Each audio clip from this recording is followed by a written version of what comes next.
ময়লা আবর্জনার ভাগাড়ের পাশাপাশি ভূমিদস্যুদের কবলে পড়ে বিলীন হওয়ার পথে ভৈরবের মনামরা খাল। এক সময়ের প্রবহমান খালটি রক্ষায় দ্রুত পদক্ষেপ নেওয়ার দাবি স্থানীয় বাসিন্দাদের। ভৈরব থেকে এম এ হালিমের রিপোর্ট জানাচ্ছেন জোবায়ের রহমান। স্রোতস্বিনী মনামরা খাল, যা ভৈরবের মানুষের কাছে বাইলামরা খাল নামে পরিচিত। প্রতিনিয়ত ময়লা আবর্জনা ফেলা ও কচুরিপানায় ভরে থাকায় খালটি এখন অস্তিত্ব সংকটে। এছাড়াও মাটি ভরাট করে এলাকার প্রভাবশালীরা বিভিন্ন স্থাপনা তৈরির ফলে খালটি এখন প্রায় বিলীন।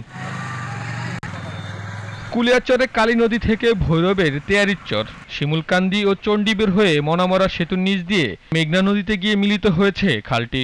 এই খালে আগে আপনার মাছ মারা হতো, আমরা গোসল করতাম এবং স্বচ্ছ পানি ছিল। এটা এখন কচুরি পানা দিয়ে এবং এই আপনার ময়লা আবর্জনা দিয়ে একদম পানি পচে গেছে।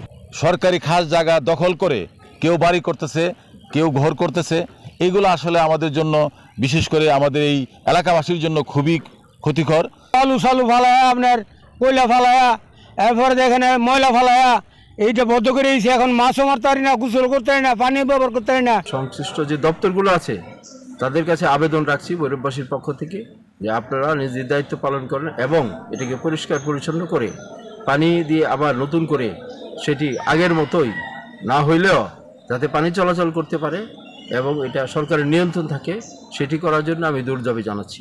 খালটির পানি প্রবাহ চলমান করতে বিভিন্ন পদক্ষেপ গ্রহণের কথা জানিয়েছে উপজেলা প্রশাসন। আমরা আমাদের প্রশাসনের পক্ষ থেকে সর্বোচ্চ চেষ্টা আমাদের আছে যে এই খালটিকে আমরা আগের অবস্থায় ফিরিয়ে নিতে না পারলেও যাতে সেখানে পানি প্রবাহটা আমরা চলমান রাখতে পারি, সেই বিষয়ে আমরা কার্যকর ভূমিকা রাখব। মনামরা খালটি দখলমুক্ত করে দ্রুত খনন কাজের মাধ্যমে আবারও প্রাণ ফিরিয়ে দিতে সরকার কার্যকরী পদক্ষেপ নেবে, এমনটাই প্রত্যাশা এলাকাবাসীর।